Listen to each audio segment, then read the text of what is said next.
Ok, nosso assunto é dons espirituais e eu vou revisar brevemente a primeira parte que nós fizemos no domingo passado. Então, vai passar rapidinho os tópicos, eu quero só que você leia comigo e eu vou dar breves explicações para a gente chegar na parte de hoje.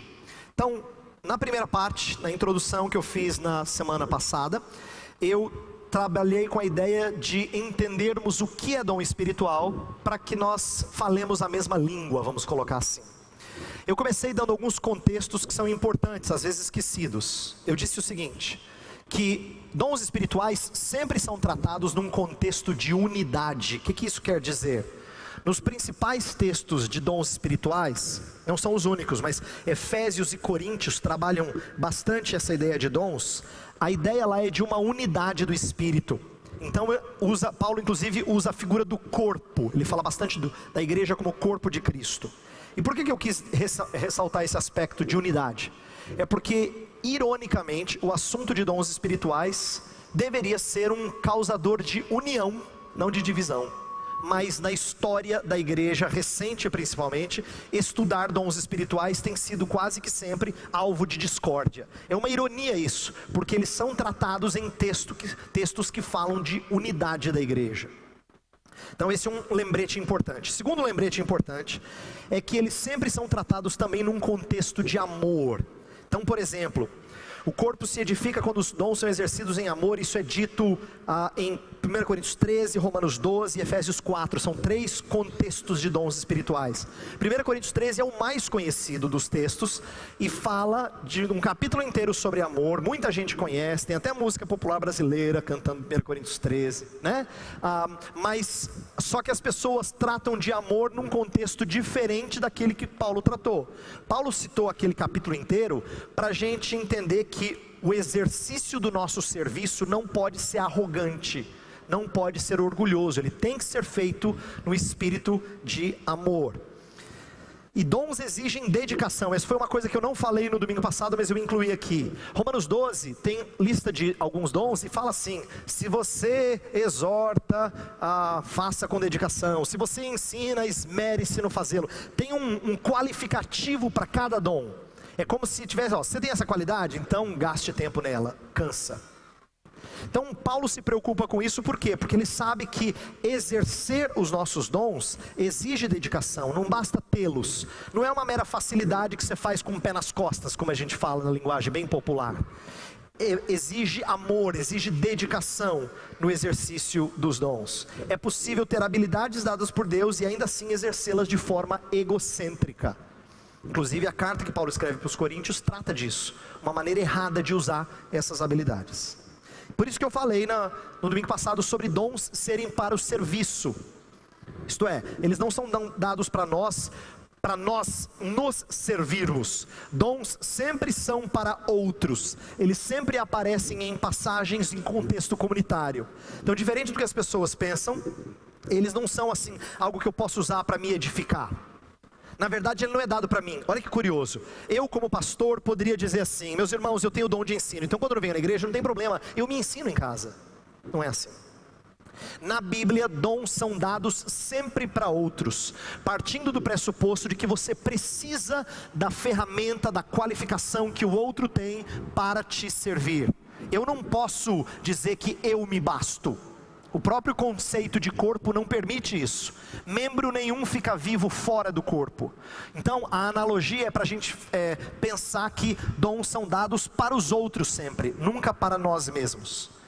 Dons em funcionamento se transformam em ministérios. Então a gente serve outros quando a gente os faz funcionar. O seu exercício não é facultativo, você tem que fazê-lo.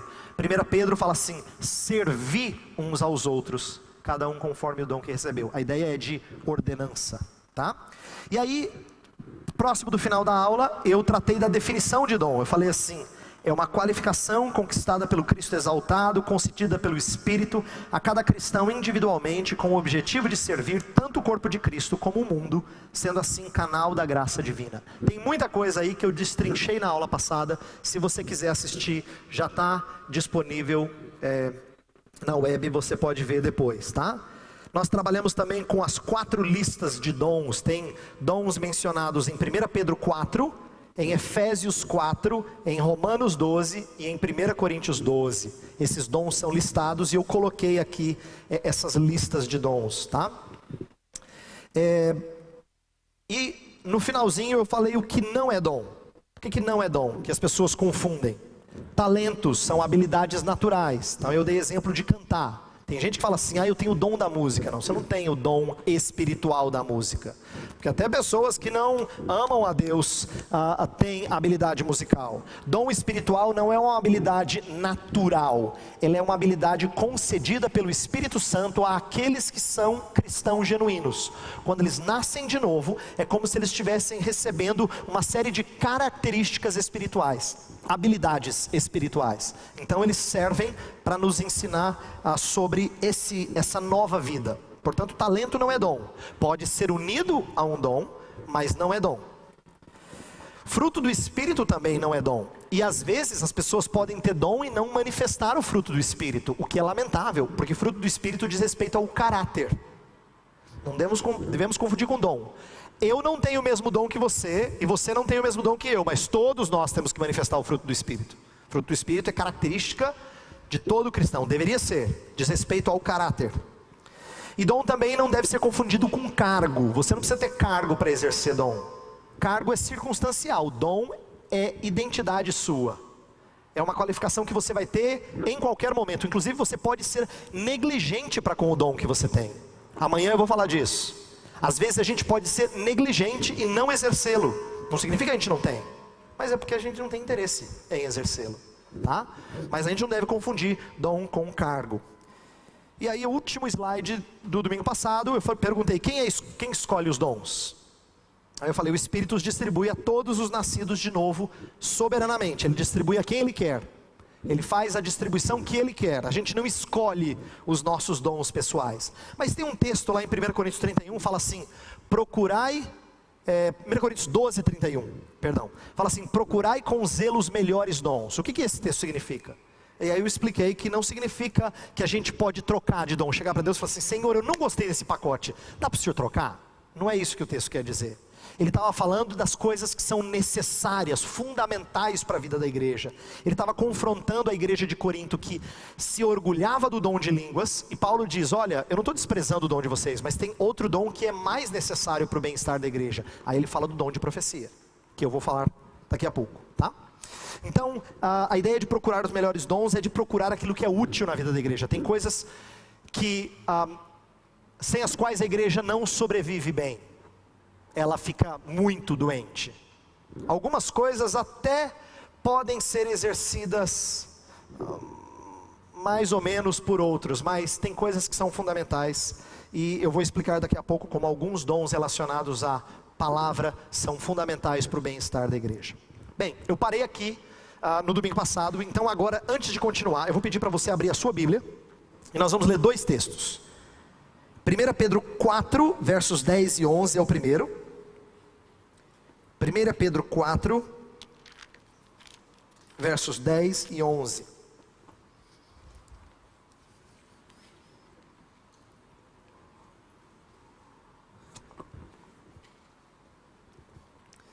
Diz assim, servi uns aos outros, cada um conforme o dom que recebeu, como bons despenseiros da multiforme graça de Deus.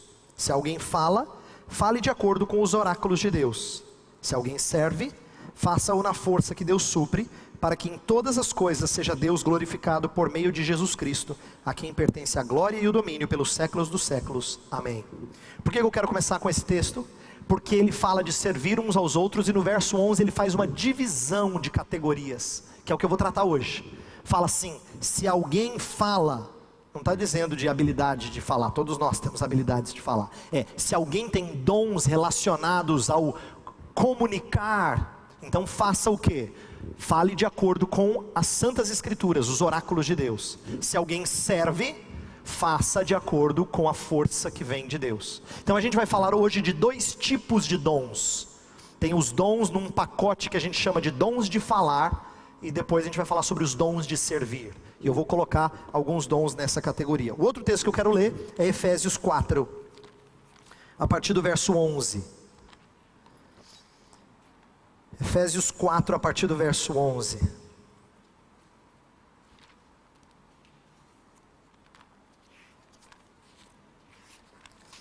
Esse texto tem alguns dons de falar. Diz assim: e ele mesmo, isto é, Cristo Jesus, concedeu uns para apóstolos, outros para profetas, outros para evangelistas e outros para pastores e mestres, com vistas ao aperfeiçoamento dos santos, para o desempenho do seu serviço, para a edificação do corpo de Cristo, até que todos cheguemos à unidade da fé e do pleno conhecimento do Filho de Deus, à perfeita varonilidade, à medida da estatura da plenitude de Cristo, para que não mais sejamos como meninos agitados de um lado para outro e levados ao redor por todo vento de doutrina, pela artimanha dos homens, pela astúcia com que induzem ao erro, mas seguindo a verdade em amor, cresçamos em tudo naquele que é a cabeça, Cristo, de quem todo o corpo bem ajustado e consolidado pelo auxílio de toda junta, segundo a justa cooperação de cada parte, efetua o seu próprio aumento para a edificação de si mesmo em amor. Bem, vamos continuar agora. Daqui a pouco eu vou entrar nos dons listados aqui em Efésios 4.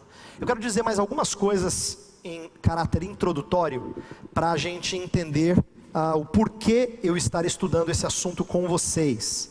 Então eu quero falar de duas coisas que eu julgo serem interessantes para abrir essa parte de hoje. A primeira é dizer assim: qual é o mal que a gente produz na vida da igreja quando a gente é ignorante em relação aos dons espirituais? Eu queria falar, o que ignorância quanto aos dons produz? Que prejuízos isso traz? E eu vou colocar aqui, os prejuízos resultantes do desconhecimento dos dons espirituais. 2, pelo menos eu quero ressaltar. É possível a gente pensar em mais, mas esses 2 acho que são importantes. Primeira coisa é que quando a gente não conhece dons espirituais, frequentemente a gente compara pessoas. Essa comparação entre 2 irmãos é muito ruim. O que eu quero dizer com isso? Quando você começa a se julgar de acordo com outro padrão melhor do que você, pelo menos aos seus olhos, e você sente uma certa inutilidade. Eu vejo frequentemente cristãos dizendo assim: pastor, eu não tenho dom igual ao senhor. Eu não consigo falar lá na frente igual o fulano. Essa comparação entre 2 irmãos mostra uma ignorância quanto à ideia de que todo mundo tem que ter essa habilidade. Mas eu não sou igual aquele lá. Eu quando falo em público fico morrendo de vergonha. Quero me esconder, quero sumir.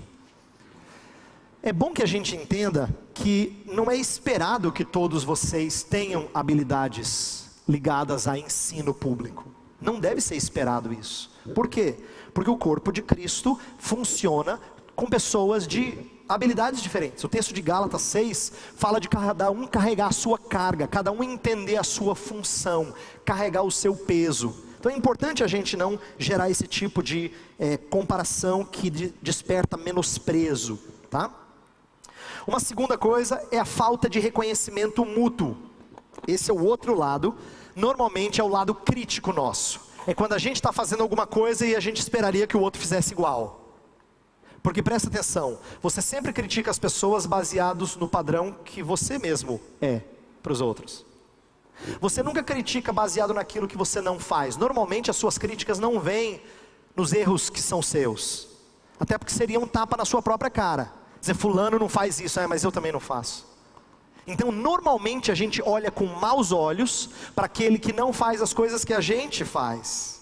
Isso mostra que quando nós fazemos esse tipo de comparação e a gente reage de maneira soberba, nós não reconhecemos o outro. Falta reconhecimento mútuo. Então quando a gente exige que o outro seja uma cópia de nós mesmos, a gente mostra ignorância quanto às diferentes funções. Seria a mesma coisa que o pé querer que a mão aguente o mesmo peso. A perna falar assim, vai, fica de bananeira, quero ver agora você aguentar. Quero ver se no braço você aguenta tanto tempo. Depois você fica falando que eu reclamo por causa das minhas dores. A perna poderia dizer, né? Eu tenho dores, mas olha o peso que eu aguento o dia inteiro. Aguenta você, braço, vamos lá, quero ver. Esse tipo de espírito, que claro, eu estou aqui dramatizando, ele é presente quando a gente esquece a necessidade que a gente tem do outro ser diferente de nós. Paulo fala algo em Romanos 1, versos 11 e 12, que eu acho muito lindo. É um dos textos que eu gosto demais de Paulo, porque ele fala assim: eu desejo muito ver-vos para compartilhar alguns dons. Aí ele continua assim, isto é, ou melhor, ele fala assim, para que reciprocamente nos edifiquemos. Sabe por que eu gosto desse texto? Porque o apóstolo Paulo, indo visitar uma igreja, se o apóstolo Paulo escrevesse uma carta para a igreja presbiteriana Aliança de Limeira e falasse assim, Dinha, estou indo visitar vocês, eu quero muito que você me ajude a crescer na graça e no conhecimento de Jesus. A maioria de nós diria assim, você está brincando, né, Paulo? Você está falando sério? Eu ajudar você? Você está de brincadeira. Paulo, eu leio as suas cartas, Paulo. Eu aprendo com as suas cartas. Quer dizer, a impressão que a gente tem é que aquela pessoa que está nesse nível espiritual e que conhece, ele não precisa do outro. Errado. Esse conceito é completamente errado. Paulo fala para que reciprocamente nos edifiquemos. Ele reconhece a necessidade que ele tem de outras pessoas. Então, se ignorância quanto aos dons é prejudicial, o que a gente ganha quando a gente conhece os dons? Então agora o outro lado da moeda, né? Resultados positivos do conhecimento dos dons espirituais. Então, primeira coisa, fardos são desfeitos. Essa é a primeira coisa preciosa de conhecer os dons. É muito bom a gente não ser exigido o que a gente não tem grande habilidade em fazer. Por exemplo, vou explicar aqui. Se você está na igreja há algum tempo, provavelmente você já ouviu a ideia assim, ó. Quantos de vocês trouxeram pessoas para a igreja? Dá para contar os seus filhos espirituais aí? Aí você começa a olhar para o lado e fica uma vergonha, porque não tem ninguém que você trouxe para Jesus, ali, pelo menos. E aí tem aquele seu José, que é muito bom, já trouxe uns 15 para a igreja. Você fala, não sei como é que o seu José consegue. O que o seu José tem, que o seu José traz 15 e eu 0, Senhor. E a gente se sente tão mal, você vai para casa assim, se achando um nada. Quando a gente aprende que de repente o seu José tem uma habilidade dada pelo Espírito que faz dele diferenciado nisso, fardos são desfeitos. A Bíblia não está dizendo que a gente não tenha a obrigação de testemunhar de Cristo. Eu vou explicar isso daqui a pouco melhor. O que ela está dizendo é que tem pessoas que fazem algumas coisas melhores do que outras. E que Deus abençoa. E tudo bem. E como é bom a gente não esperar que eu tenha que ter todos aqueles dons que parece que eu nunca tenho. Uma vez meu pai estava ensinando sobre dons espirituais numa igreja, e ele foi falando de diferentes dons. Quando ele chegou num determinado dom, uma mulher muito assim, simples de entendimento das escrituras, falou assim, pastor, eu tenho um dom e eu não sabia. Por quê? Ela tinha esse fardo. Todo mundo fala de dom, parece que eu não tenho, pastor. Claro que tem, mas faltou entendimento para ela compreender como fardos são desfeitos, né? Como é bom a gente entender que nós somos membros úteis no corpo de Cristo. Segunda coisa, conhecimento dos dons elimina a autodepreciação. Paulo fala lá em 1 Coríntios 12, que quem é orelha não deve ficar triste porque a orelha não é, e não olho, ou coisa do tipo, né? Quem é mão porque é mão e não é cabeça. A gente não deveria ter essa depreciação, autodepreciação. E também não deve haver autossuficiência. Paulo fala da necessidade dos membros mais evidentes precisarem do trabalho daqueles que são menos evidentes. Não é curioso que os órgãos que a gente chama de vitais estão escondidos? Eles não aparecem, mas eles são vitais. Isto é, sem eles o corpo não vive. Então, nem sempre o que aparece é aquilo que é mais importante. Nem sempre, tá? Então é importante a gente conhecer dons. Antes de explicar dons, eu vou falar nessa primeira parte sobre os dons de falar. Eu quero dar uma explicação importante aqui. Eu quero dizer o seguinte. Existe uma diferença entre deveres e dons. Presta atenção, porque essa é uma parte que pode gerar confusão se você não aprendeu sobre isso antes. O que eu quero dizer é o seguinte: todos nós temos deveres que são comuns a todos os crentes. Eu vou dar alguns exemplos aqui. Todos essas palavras que eu estou listando aqui, elas são deveres exigidos na Bíblia de todos vocês. Mas o que eu quero explicar é que elas também são relacionadas a dons. Então eu vou explicar como que isso acontece.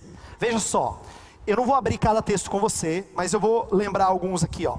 Colossenses 3,16 fala: instruí-vos uns aos outros, aconselhai-vos mutuamente. Então é a ideia de que eu preciso ajudar de alguma maneira a Lilian a entender melhor a Bíblia e ela a mim. De novo aquele espírito assim, você está de brincadeira, né, pastor? eu ensinar, mas a Bíblia exige que a gente se ensine mutuamente. E a gente aprende. Quem é professor, quem é mestre também aprende na igreja. A 1 Tessalonicenses 5:11 fala: consolai-vos uns aos outros. É a ideia de que aconselhar, consolar, não é tarefa só de quem é pastor, de quem é presbítero. É tarefa de todo crente. Você, presbítero Aldo, tem sido um dos grandes defensores dessa ideia, mas o nosso conselho como um todo, né, tem falado disso. Outros membros da igreja têm falado sobre essa ideia de que nossa igreja tem que aprender a se pastorear. Ser pastoreada sim por aqueles que são oficiais, mas ela tem que aprender a cuidar um do outro. Isso é importante, de sermos apoio, esteio um para o outro. A Bíblia ordena isso, não é só, você não pode dizer assim: eu não tenho esse dom. Você pode não, como disse o presbítero Fábio numa aula dele, você pode não aguentar chumbo grosso, mas tem chumbo fino também, e chumbo fino você se arrisca. Tá? Você pode ajudar pessoas, você pode dizer alguma coisa. O doutor Aldo fala assim: citou alguma coisa da Bíblia? Não. Mas como não? Você sabe alguma coisa da Bíblia. Ajude essa pessoa a confiar em Deus, console ela. Isso é ordem bíblica. A Bíblia também ordena que você testemunhe. Agora vem um importante. Atos 1:8 fala que nós recebemos o poder do Espírito para sermos testemunhas. E Deus não está dizendo isso só para os apóstolos, porque todos os cristãos que foram espalhados por causa de perseguição foram testemunhas. Então isso vale para todos, não só para o colégio apostólico. Gálatas 5 e capítulo 6 também fala da ideia de socorrer, suportar uns aos outros. Isso é bíblico, ordem. 2 Coríntios 9 fala assim, que cada um deve contribuir segundo o que propôs no seu coração, porque Deus ama a quem dá com alegria. Contribuição é um dever de todo cristão. E governar também, porque Gênesis 1:28 fala que nós temos que dominar a terra, sujeitai-a. Por que eu escolhi essas palavras? Presta atenção agora. Todos esses são dons espirituais. Eu só escolhi palavra que estão listados entre os dons, porque eu quero ensinar um princípio importante agora. O princípio é esse aqui. Todos temos deveres comuns aos cristãos, mas nem todos temos dons para exercermos tais tarefas de forma excelente. Todos podemos servir, mas quem tem dom serve melhor naquela área. Então presta atenção. Pode acontecer de você estar trabalhando num lugar e tem pessoas que vão trabalhar numa igreja que está começando, que não tem uma série de pessoas para servir. Aí o cara é igual o Ombril, 1001 utilidades. Ele bate o escanteio, corre lá para a área, vai cabecear, ele vai para o gol, né? E quem faz isso, normalmente faz aquilo que não tem facilidade em fazer. Ele está certo em fazer isso, até que apareça alguém melhor do que ele para fazer. E aí ele deve com humildade dizer: por favor, assuma. O que eu estou querendo dizer com isso? Nós temos o dever de ajudar. Se alguém aqui na igreja chama você para servir, você não fala assim: eu não tenho dom. Não, sirva. Mas talvez depois de algum tempo envolvido com isso, você vai dizer: não é o que eu faço melhor, eu gostaria de fazer tal coisa, porque eu faço isso, eu acho que não só com alegria, mas com muita destreza, com facilidade. E é importante que a gente entenda isso. O fato de eu não achar que eu estou servindo bem, não significa que eu não deva servir. Mas é lógico que quando nós colocamos as pessoas mais capacitadas para fazer aquilo que, aquele tipo de tarefa, anda de vento em popa. É lógico que sim. É lógico que acontece isso. Você bota alguém para ensinar na escola dominical que não tenha dom de ensino, vai ser aquela aula assim que você fala: ai Senhor, me dá paciência, Senhor, eu preciso ser crente para aguentar isso. Mas se você bota um professor que ensina com facilidade, você fala: gente do céu, isso aqui é aula. Mesma coisa com pessoas que são sensíveis às necessidades um do outro. Quem aconselha, quem consola, parece que tem jeito para fazer isso. Mas tem uns que são brucutus assim, sabe? Sai atropelando, atravessando. Tem gente que faz com facilidade. Olha só que interessante. Contribuir, por exemplo. Contribuir é uma habilidade que é chamada de dom espiritual. Tá lá, aqueles que contribuem, façam com liberalidade. Todos nós temos que participar do sustento da igreja. Mas tem pessoas a quem Deus parece que dá maior desprendimento. E esses são aqueles que vão ajudar as pessoas que você nem sabia que eram ajudadas. Porque ele enxergou a necessidade de um, enxergou a necessidade do outro, e foi lá e socorreu, e ajudou, e você nem sabe. O que eu quero que você entenda é isso. Todas essas tarefas que eu cito aí, elas são deveres nossos. Então a gente tem que fazer em alguma medida. Não adianta você dizer, não tenho dom. Mas quem tem dom vai fazer com tanta facilidade que vai ser impressionante. Com tanta destreza que vai ser mais abençoador. Então é importante a gente entender a diferença entre dever e dom. Então eu vou ilustrar com um último exemplo. Eu dei esse exemplo quando eu estava conversando com o presbítero Aldo uns dias atrás. Quando a gente fala assim, todos vocês têm que ajudar e serem conselheiros, eu não estou esperando que todos vocês tenham dons de exortação, a Bíblia fala. Não é verdade que todos vocês têm, eu duvido que todos vocês tenham. Não é comum isso acontecer. Então eu sei que nem todo mundo vai ter jeito para fazer como alguns poucos fazem muito bem. Mas é bom que a gente entenda que um pouco a gente pode fazer, mas outros fazem. E esses outros que fazem bem são aqueles que serão mais procurados, porque sabem fazê-lo. É assim com todos os dons, e eu quero dar alguns exemplos, tá? Então o que a gente vai fazer no resto do nosso tempo aqui? Nós vamos listar os tipos de dons. Há mais de 17 dons espirituais mencionados na Bíblia. Quando eu falo mais de 17 é porque um deles está no plural. Pode ser que tenha mais, mas Deus não nos mostrou. Então eu não vou falar daquilo que a Bíblia não falou. Mas eu até selecionei alguns que alguns que eu não vou falar, não que eu não queira falar sobre eles, depois a gente pode no momento de perguntas e respostas, mas por uma questão de tempo eu prefiro focar em alguns que eu sinto são mais comuns, e a Escritura fala mais deles. Eu vou falar de dons de falar nesse primeiro momento, depois a gente vai ter nosso intervalo, eu vou falar de dons de servir, e amanhã na Escola Bíblica Dominical eu vou falar de dons de sinais. É aí que entra milagres, cura, línguas, e assim por diante. Isso é amanhã, é aquele finalzinho, tá? É o finalzinho da aula. Então todo mundo que estava esperando que o pastor Heber fosse falar sobre isso hoje, nada. Não vou nem mencionar. Suas perguntas serão todas deixadas para amanhã, tá bom? E de onde eu tiro essa linguagem aqui? As duas primeiras divisões são tiradas de 1 Pedro 4,11, que a gente leu há pouco. Aquele que fala segundo os oráculos de Deus, aquele que serve na força do seu poder. Então, o próprio Pedro categoriza em dons de falar, dons de servir. E o outro vem de 2 Coríntios 12, em que Paulo fala dos sinais do apostolado. Aí eu vou falar disso amanhã, tá bom? Então, agora a gente vai gastar nosso tempo com dons de falar. Então, vamos tratar deles. Eu li Efésios 4, de 11 a 16, e também 1 Pedro, por uma razão. Olha só, dons de falar estão ligados à comunicação da palavra de Deus. Os que têm tais dons precisam crescer no entendimento das Escrituras. Pedro escreve, se alguém fala, fale de acordo com os oráculos de Deus, isto é, fale de acordo com a Bíblia Sagrada. Então presta atenção.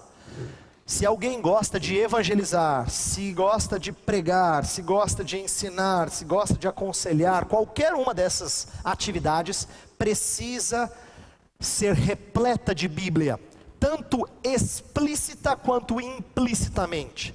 Tanto citando a Bíblia, mas só citar a Bíblia não é dizer que você tem uma mensagem bíblica. Satanás também sabe citar a Bíblia, mas tirar princípios que às vezes não estão óbvios, mas que são verdadeiros, né? A Escritura nos permite tanto entender aquilo que está explicitado, mas coisas que nós podemos deduzir delas. A Confissão de Fé de Westminster é muito sábia em dizer que a Escritura tem tudo que nós precisamos saber para a nossa vida, está explicitamente lá, ou pode ser logicamente deduzido das Escrituras. Então, tudo que eu falar nos próximos slides, entenda bem.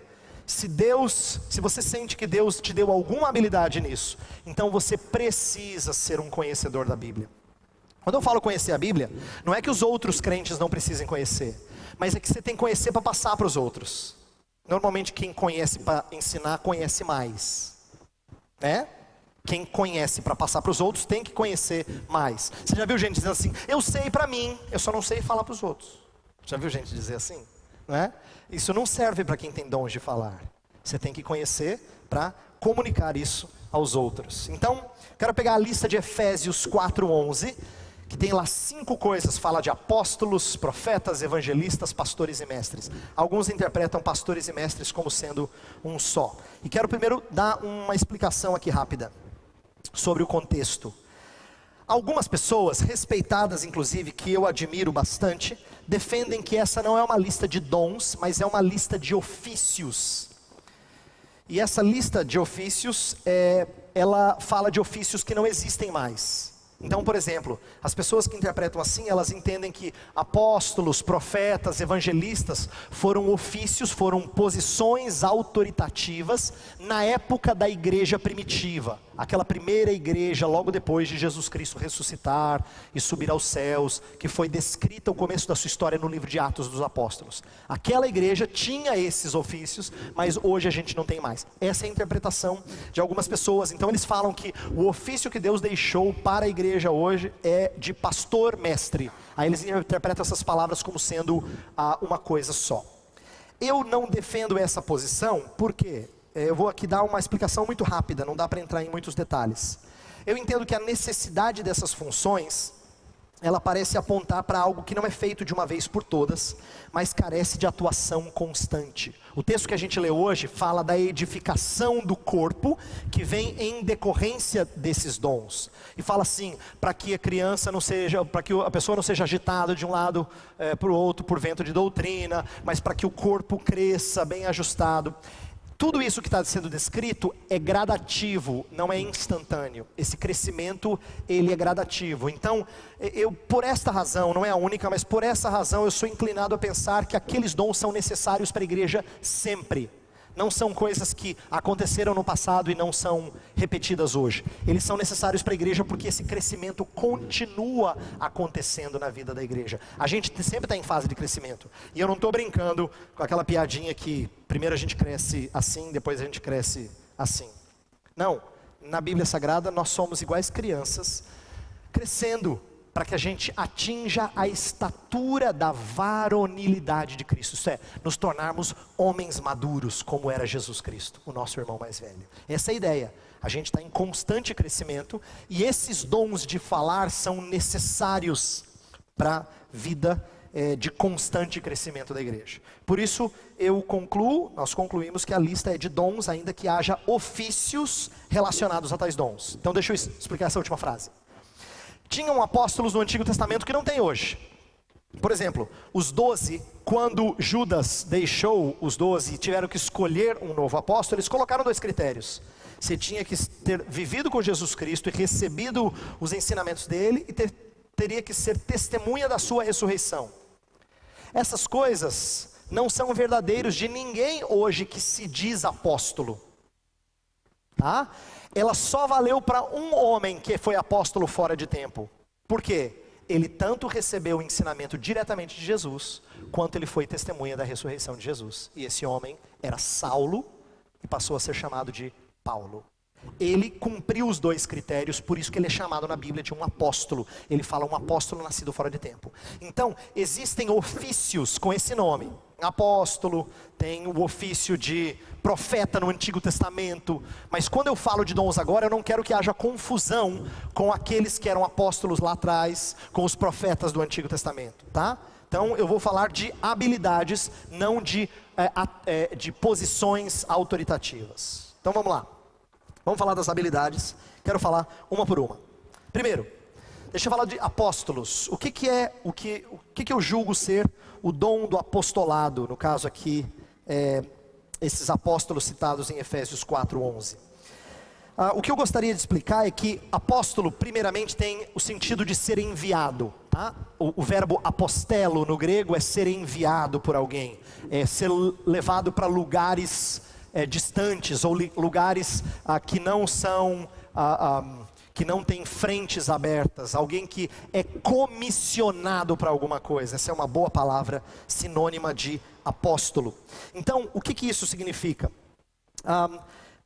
O apóstolo é aquele que, num certo sentido, é enviado para lugares distantes. Por isso que eu entendo, e estou explicando dessa maneira bem curta aqui, que dom apostólico seria o que todo chamado missionário deveria ter.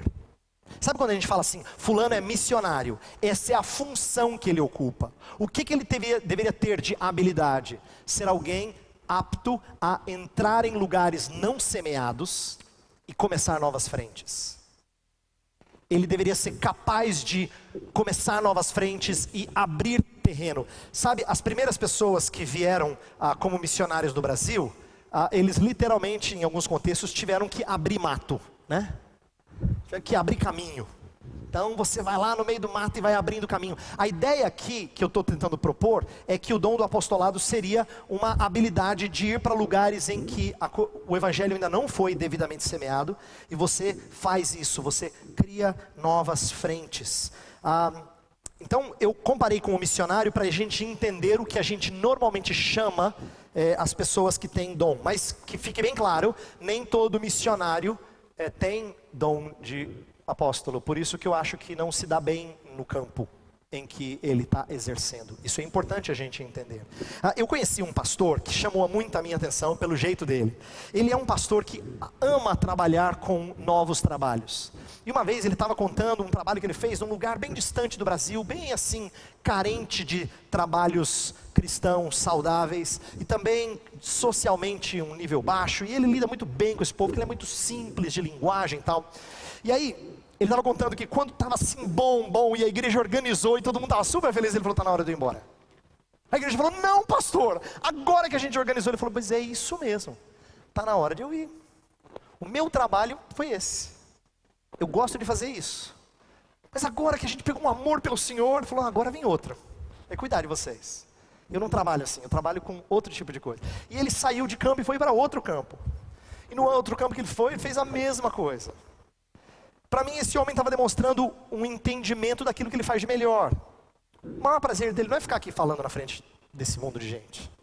Ele gosta de semear onde não tem nada.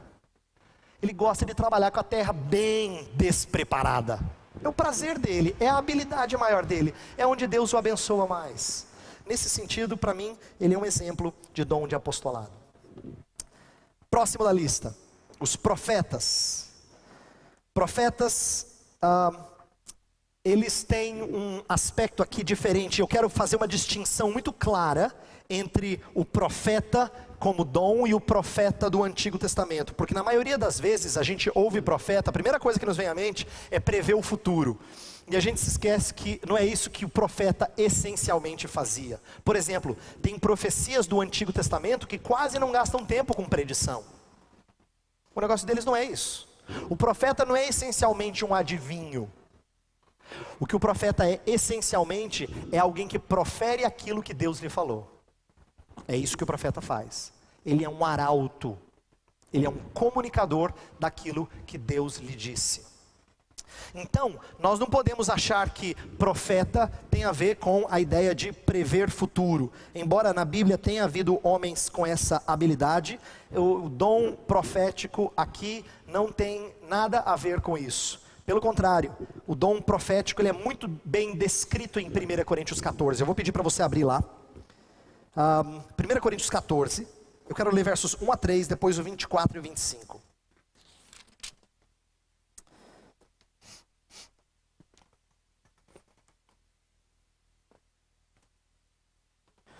Olha só. Amanhã eu vou falar de dom de línguas, então por hora eu não vou mexer no que menciona aqui em línguas. Só quero mexer na ideia de profecia, tá? Que está aqui. Fala assim: segui o amor e procurai com zelo os dons espirituais, mas principalmente que profetizeis. Olha como Paulo destaca a profecia. Pois quem fala em outra língua não fala a homem, senão a Deus, visto que ninguém o entende. E em espírito fala mistérios. Mas o que profetiza, fala aos homens. Olha o que ele faz. Ele fala edificando, exortando, consolando. A ideia é que o profeta, ele é aquele tanto que exorta, que confronta, mas também levanta, encoraja. E eu gosto muito dos versos 24 e 25.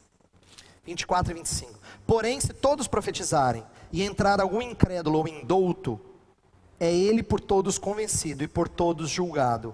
Tornam-se-lhe manifestos os segredos do coração, e assim prostrando-se com a face em terra, adorará a Deus, testemunhando que Deus está de fato no meio de vós. Paulo estava tratando do dom de línguas, dizendo assim, se uma pessoa que não é cristã entrar na igreja e ver vocês falando em línguas, vai falar assim, todo mundo está louco.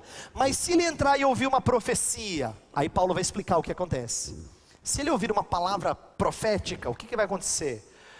Os segredos do seu coração vão ser manifestos. Presta atenção, segredos manifestos. Não tem nada a ver com ele contar para o pastor. A ideia é que quando alguém está falando uma palavra que a Bíblia chama de profética, ela é tão vívida.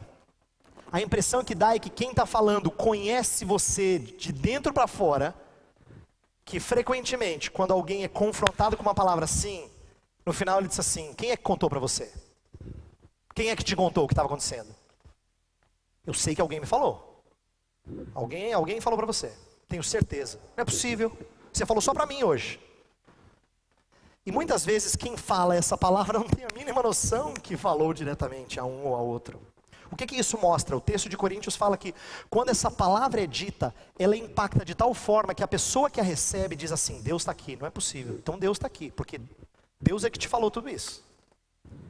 O profeta então era aquele que conseguia, com a sua palavra, discernir os segredos do coração. Agora, como é que ele faz isso? Agora vem uma explicação importante. Eu não entendo que tenha nada a ver com adivinhar o que está acontecendo. Profecia na Bíblia não é assim: tem alguém aqui que está com problema no pulmão, estou percebendo, estou sentindo aqui, Deus está falando comigo. Não tem nada a ver com isso. Por quê? Porque Paulo fala como é que você tem que exercer o dom profético. Abre em Romanos 12. Romanos 12.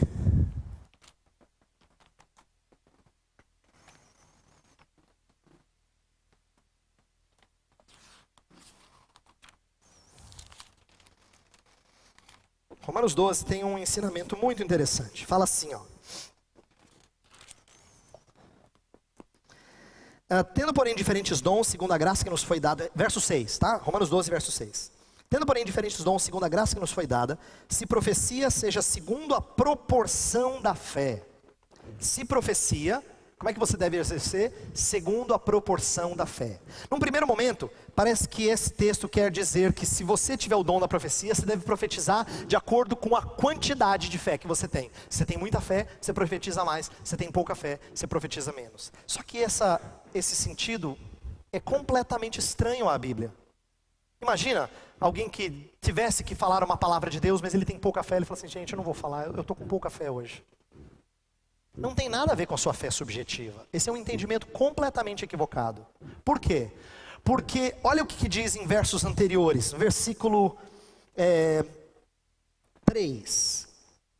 Porque pela graça que me foi dada, digo a cada um dentre vós que não pense de si mesmo além do que convém. Antes pense com moderação, segundo a medida da fé que Deus repartiu a cada um.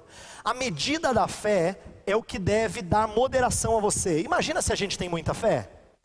Ninguém vai ter moderação. Por quê? Se alguém tivesse muita fé, ele teria orgulho. Diria assim: então, sinto muito vocês de pequena fé, né? Mas não é isso que o texto está dizendo. Ele fala de moderação porque existe uma fé que mostra pra gente qual é que é o nosso lugar. Fé aqui, presta atenção que agora acho que vai ficar mais claro. Fé aqui não é a nossa confiança subjetiva em Deus. Fé aqui é a verdade de Deus revelada a nós. Judas, versículo 3, fala assim: a fé que uma vez por todas foi entregue aos santos. Não está falando de confiança, está falando de conjunto de verdades. É esse conjunto de verdades que me ensina a pensar de mim mesmo com moderação. Então por que eu tenho que pensar com moderação acerca de mim mesmo? Que a Bíblia fala que eu tenho que baixar a bola. Não tem a ver com quanto eu confio. Porque aí no tempo que eu estiver fraco espiritualmente, eu vou dizer: eu sou um porcaria mesmo. Mas quando eu estiver bem, eu vou falar: não, graças a Deus agora eu sou bom. Mas é tolo isso. Isso não combina com o resto da Bíblia. Agora, a Bíblia diz o que você tem que pensar acerca de você mesmo. Ela é a fé que diz o que você tem que pensar acerca de você mesmo. E tem que ter moderação. Então, presta atenção. Profetizar segundo a medida ou a proporção da fé significa você profetiza segundo a proporção do corpo de verdades. Se o corpo de verdades é esse livro, então você profetiza só na medida dele. Nem mais, nem menos. Se profecia, seja segundo a proporção da fé. Se essa é a fé que foi entregue aos santos, então quem profetiza fala de acordo com a palavra de Deus. É por isso que em 1 Coríntios 14 fala assim, que se tiverem profetas, 2 ou 3 profetizem e os outros julguem.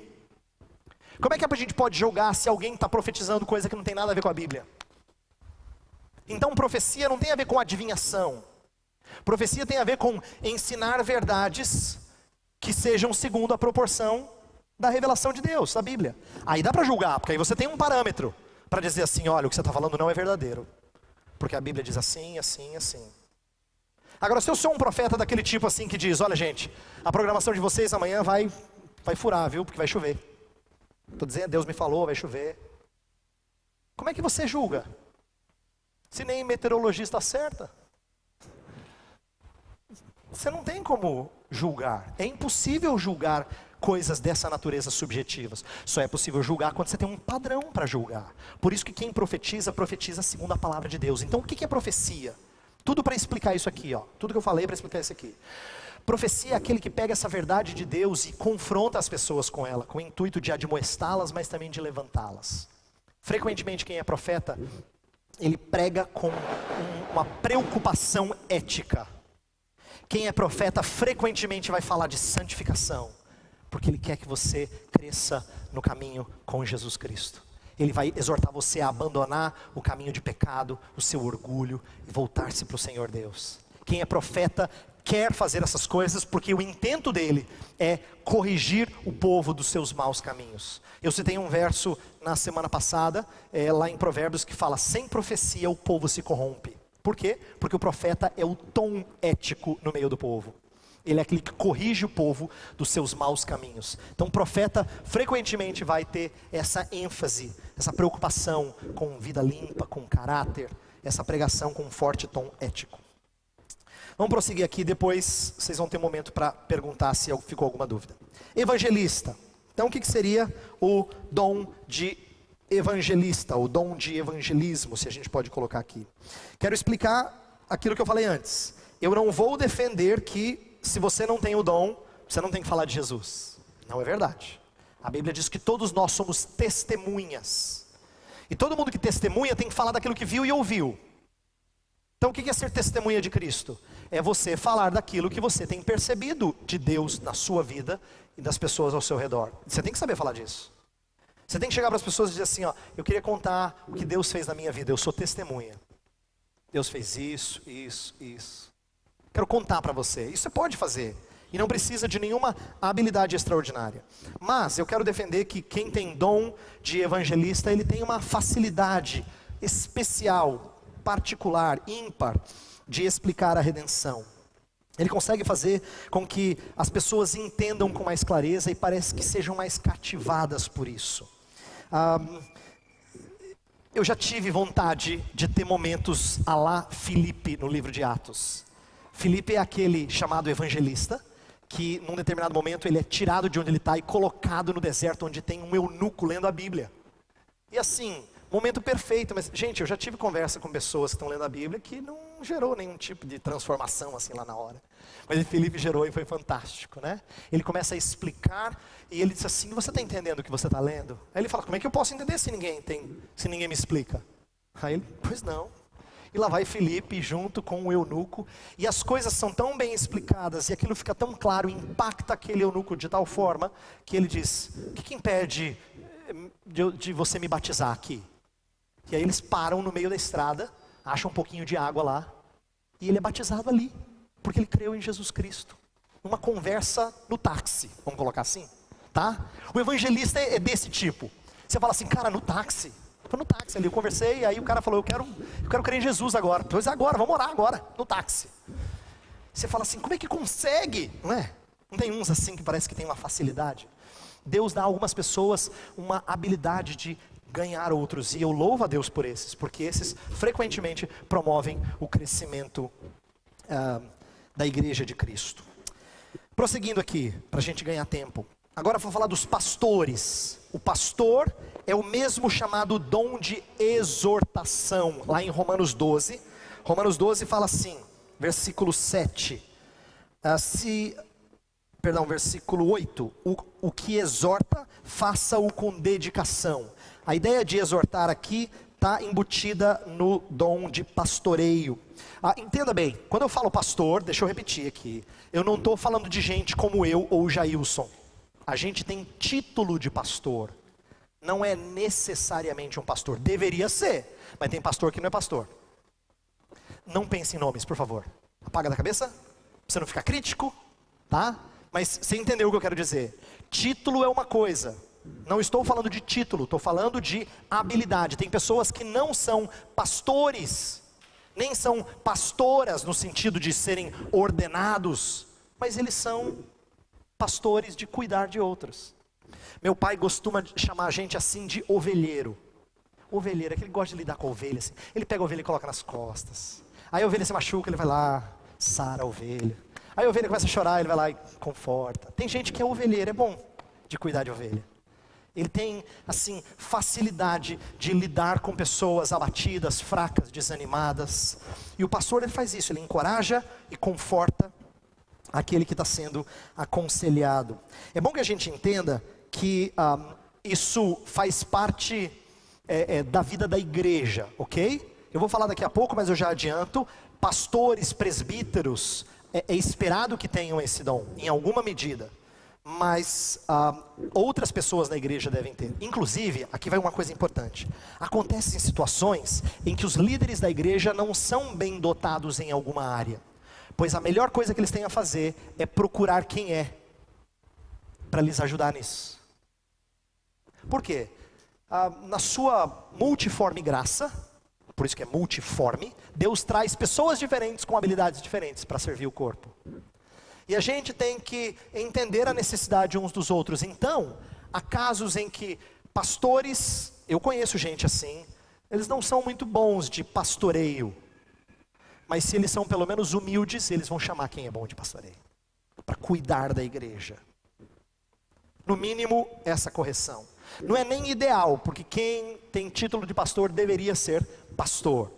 Mas, se ao menos ele for humilde, ele pode socorrer a igreja, chamando quem encoraja, conforta. Inclusive eu quero aqui fazer um apelo importante às mulheres, presta atenção.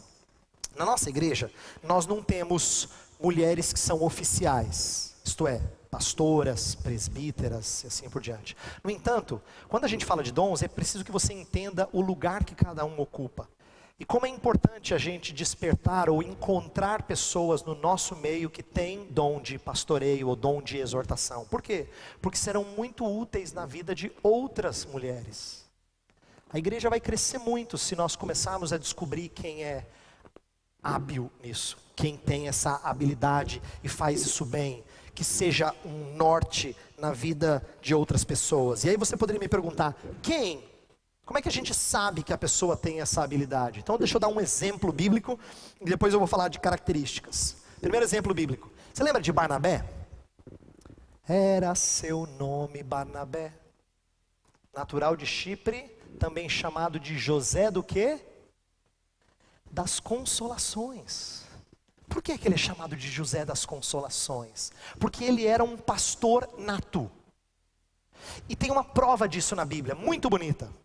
Tem uma história em que Paulo e Barnabé têm uma desavença por causa de um jovem chamado João Marcos. João Marcos é um desapontamento para o trabalho missionário. Paulo é um cara duro. E ele fala assim, João Marcos não deveria continuar conosco. Não deveria. Eu acho que ele não tem condições de trabalhar em missões. E o Barnabé tenta defender o João Marcos e Paulo fala que não. E aí os dois têm uma desavença, está escrito isso no livro de Atos. E eles se separam. Paulo resolve sair com Silas para continuar o seu trabalho missionário. E Barnabé fica com João Marcos. Agora a parte mais bonita da história vem agora, presta atenção. A última carta que Paulo escreveu, que nós temos conhecimento, é 2 Timóteo. Em 2 Timóteo, no último capítulo que ele escreveu, capítulo 4, ele fala assim, Timóteo, traz João Marcos, pois ele é muito útil ao ministério. Ele me será muito útil. Por que Paulo mudou a opinião quanto João Marcos? Eu tenho aqui uma teoria, não está explicitado na Bíblia, mas eu acho que faz sentido. Porque houve um Barnabé na vida dele. Barnabé pegou um moço desacreditado e o transformou num jovem muito útil ao seu ministério. Paulo mudou o conceito dele porque Barnabé tratou dele. Eu não vou entrar no mérito do erro de Paulo, ou do juízo dele, se foi certo ou errado. Não é o que eu quero enfatizar, mas mostrar que Paulo mudou a opinião. E se ele mudou a opinião é porque alguém tratou dele. Eu creio que foi o José das Consolações que tratou de João Marcos. Agora, o que faz de alguém ser um pastor, uma pessoa com dom de exortação? Alguns exemplos aqui, algumas características. Primeiramente, tem que ser uma pessoa que sabe ouvir. Alguns de nós gostam de ouvir demais a sua voz. Isso não é um bom sinal. Que quando a gente tem que cuidar de pessoas, a gente tem que ouvir. E a gente ouve cada besteira. Mas fica lá ouvindo. E ouve, e ouve, e ouve. Até terminar a história. Saber ouvir é uma boa característica de quem é pastor. Segunda coisa, importantíssima, é que quando você fala, abre a boca para falar. Você não fala da sua própria experiência, somente, da sua própria sabedoria, das cãs da sua vida, mas você sabe aplicar a palavra de Deus. Isso é muito importante. Saber aplicar a palavra de Deus é a nossa ferramenta de cuidado, de consolo na vida de alguém. Terceira característica muito importante. Quem tem esse dom precisa ficar de boca fechada. Precisa ficar de boca fechada. Você vai ouvir muita coisa que os outros não precisam saber. Você tem que fechar a boca. Porque quem cuida das pessoas na intimidade não pode compartilhar dessas coisas de uma maneira não sábia com outros. Por isso, quem é pastor, de maneira nata, às vezes é procurado pelos outros sem saber que tem esse dom. Procurado porque parece criar uma identificação. Se você acha que Deus tem dado isso a você, então eu peço a você, cresça no conhecimento da palavra. Porque tem muita gente que precisa ser tratada no nosso meio. Por último, mestres. Mestres não é difícil de entender, mas eu quero dar alguns exemplos aqui. Mestres são aqueles que tornam a Bíblia fácil de ser entendida. Eles são pessoas que têm essas habilidades, eles gostam de entrar na Escritura e ensinar, e lá cavucar os detalhes e tal, e isso aí enche o coração deles, eles ficam alegres de poder trazer conhecimento e entendimento às pessoas. E eu disse na semana passada, eu vou repetir aqui, não é porque a pessoa ensina fora, que ela tem dom de ensino. Às vezes é professor lá fora, no estado, na faculdade, o que for, e não é bom mestre aqui. Eu até contei um exemplo, numa igreja onde eu trabalhei como seminarista, em que o melhor professor da escola dominical não conseguiu terminar primeiro ciclo do ensino fundamental. Falava tudo errado, ele era pedreiro, ajudante de pedreiro, eu acho que ele fazia na época. Mas ele era o professor da igreja. O melhor, disparado. Porque Deus deu habilidade para ele. E a habilidade que Deus deu a ele foi de alguém que quer conhecer as Escrituras, cavucar as Escrituras para poder tirar as verdades de lá. Então, quem é mestre, frequentemente é apreciado por outros porque faz a Bíblia compreendida, clara, e ajuda as pessoas nesse quesito. Você vai dizer assim, pastor, eu não sou bom. Mas lembra que num certo nível você tem que ensinar. Por exemplo, vocês que são pais, têm que aprender o suficiente da Bíblia para ensinar seus filhos. Isso é ordenança de Deus. Não adianta você dizer, não tenho dom. Minha esposa que faz, que não fala muito bem. Aprenda. Você tem que conversar com seu filho, você tem que ensinar valores, princípios para ele. Então, o mínimo para poder ensiná-lo algumas coisas da Bíblia Sagrada. Agora, não é esperado que você saiba explicar com facilidade vários elementos, vários aspectos da Bíblia Sagrada, ok? Mas é bom que a gente entenda essa ideia de deveres. Todos temos alguns deveres, mas alguns cumprem esses deveres com mais facilidade. E esses são aqueles dotados pelo Espírito. Bem, eu quero terminar essa primeira parte explicando um pouco de como é que funciona, como é que são as ênfases. Eu vou dar um exemplo aqui de como, quando as pessoas têm dons diferentes, elas têm interesses diferentes e ênfases diferentes. Às vezes, imagine aqui, só supostamente, alguém é chamado para dar uma aula de escola dominical, ou para fazer uma mensagem, uma pregação, num culto, né? Quem tem um determinado dom mais forte do que outro, ele vai enfatizar uma coisa em detrimento da outra. Tem algo que eu não disse, um parênteses que eu tenho que fazer aqui. Quando eu falo que tem um certo dom mais ressaltado do que outro, é porque não é verdade que nós temos só um dom. Pode ser, mas não precisa ser assim. A Bíblia tem evidências de pessoas que pareciam ter outros dons. Paulo mesmo diz que ele tem outras habilidades. Então é possível a gente pensar que a gente tem mais do que um. Mas normalmente tem um que é mais fácil de detectar, que é aquele que parece que salta mais aos olhos nossos e dos outros.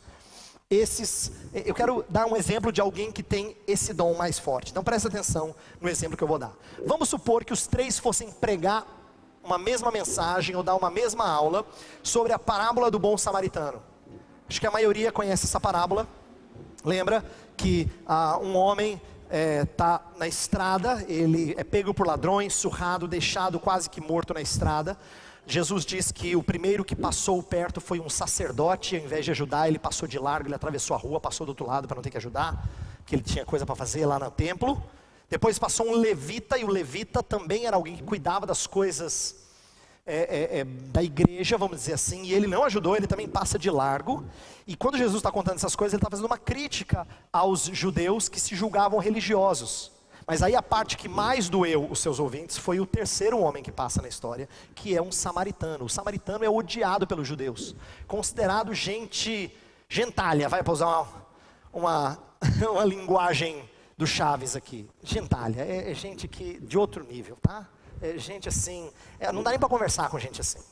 O judeu não suportava o samaritano era desprezado, era um povo estranho. E Jesus pega exatamente o odiado e faz dele herói, porque o samaritano é aquele que para, socorre, coloca no animal, leva para um lugar, uma espécie de um hospital para ser cuidado lá, uma estrebaria, não, um hospital mesmo, um lugar para ficar, e concede moedas para ser socorrido, e diz, se tiver mais o que pagar, eu pago na volta. Bem, Jesus termina a história e as pessoas ficam pasmas, e ele fala assim, quem é que amou o próximo?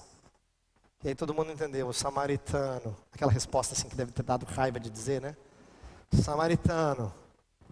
Pois Jesus explica então o que é amar como esse samaritano amou. E na verdade Jesus Cristo é o verdadeiro samaritano, desprezado pelos homens, mas o que socorre espetacularmente os que estão no meio da estrada. Mas imagine que 3 pessoas diferentes fossem pregar essa mensagem. Olha só um exemplo, tá? Quem tem dom de ensino, o que ele vai fazer? Ele vai dizer, meus irmãos, eu vou explicar para vocês o contexto. Naquela época, tinha assim, a geografia era assim. O cara que tem dom de ensino, ele gosta dessas coisas. Ele fala assim, então, a geografia era assim, o cara descia, aí tinha isso, aí, sabe o que acontecia também? Tinha muitos ladrões no caminho, naquela época não tinha um policiamento, como tem, assim, tal. Hoje, e aí ele vai dar detalhes históricos, e você fala, puxa, que interessante, eu nunca tinha pensado nisso. Olha, hoje eu aprendi uma coisa nova. Quem tem dom de ensino gosta de se aprofundar no contexto para revelar o sentido da parábola. E você fala, que legal, eu não sabia, nunca tinha pensado na conexão lá com Ezequiel, não sei que capítulo. Quem tem dom de ensino faz essas coisas. Você fala, puxa vida, olha, essa foi muito legal, essa eu não tinha percebido. Mas, digamos que quem vai dar a próxima aula e ele escolheu o mesmo texto, tem dom de exortação, sabe o que ele vai fazer? Provavelmente ele vai destacar a benevolência animadora do samaritano. Ele vai falar assim, como é bom cuidar de pessoas, gente. E a gente se gastar pelas pessoas e pagar pelos problemas delas. Porque ele gosta disso, entendeu? Aí ele vai falar da importância da gente cuidar de outros. E ele vai destacar como o samaritano é o exemplo de cuidador. Ele vai destacar essa benevolência animadora, porque é o que lhe salta aos olhos. Imagina que alguém com dom de profecia vai pregar. Ele vai admoestar nossa falta de amor para com o necessitado e nossas atitudes preconceituosas. Quantas vezes somos como os levitas e os... Quem tem dom de profeta é aquele que vai bater, dói, mas você precisava ouvir. E talvez vá confrontar o seu pecado para mostrar que você não é o samaritano. Você pensava que você era o bom samaritano? Não, você é o primeiro. Ou o segundo, você não é o terceiro. O profeta faz você sentir assim no final do sermão. Você fala, pastor, o senhor acabou comigo. Eu só tomei tapa na cara hoje. O profeta normalmente é assim. É aquele que confronta de tal forma que se sente. Você sabe que é verdadeiro, dói, mas você precisava ouvir aquilo. Você precisava ouvir aquilo.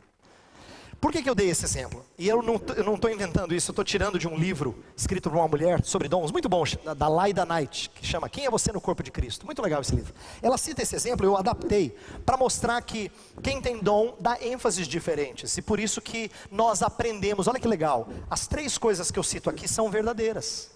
Nenhuma das 3 é para ser desprezada. Você não fala primeiro assim, eu não gostei da sua aula. Eu gosto do segundo. Talvez você goste do segundo porque você se identifica com alguma coisa que ele disse, mas as 3 são necessárias. As 3 são necessárias. Tá? As 3 são verdadeiras. E é possível você ouvir as 3 mensagens e falar assim, hoje eu ouvi uma coisa diferente. Mesmo texto, mas eu achei que ia ser um sermão repetido, não foi. Tão diferente, que coisa, né? Por quê? Porque nossas ênfases, nossos dons vão nos permitir esse tipo de destaque. Pois bem, deixa eu terminar essa parte dizendo o seguinte. Eu não falei de todos, mas falei de quase todos os chamados dons de falar, para dar a vocês um sentido do que são cada um deles e como é que eles são úteis na vida da igreja. Eu entenderia se eu tivesse um pastor que fosse mestre e me ensinasse um monte de coisas, mas de vez em quando ele convidasse um outro que seja mais pastor, né, com dom de exortação, e aí o pessoal fala assim, nossa, até chorei na mensagem hoje, nossa, que foi muito tocante. E o outro então, que vem, deu aquela cacetada e falou assim, mas a gente precisava ouvir. A igreja precisava acordar, estava muito. Eu reconheço se a gente perceber essa complementação. Isso faz a gente compreender a nossa necessidade uns dos outros. Até para quem gosta de ensinar, para quem gosta de comunicar a palavra de Deus, a gente precisa de ênfases diferentes para sermos melhor servidos, ok? Eu vou terminar com uma oração, nós vamos ter o nosso intervalinho para café, e depois nós vamos voltar para uma parte mais curta, que eu vou falar sobre dons de servir. Essa vem depois de intervalo, vai ser um pouco mais curta e a gente vai terminar por hoje. Vamos orar primeiro, depois a gente toma um café. Senhor Deus, obrigado pela Tua palavra, pela forma como ela esclarece a multiforme graça de Deus. Nós ouvimos coisas preciosas de pessoas com dons diferentes. E somos edificados com pessoas com dons diferentes. Como é importante isso, Senhor. Como é importante o Senhor nos fazer crescer mediante pessoas com habilidades distintas. Todos ensinando a Tua palavra, em alguma medida comunicando a Tua palavra, mas nos fazem crescer em áreas diferentes.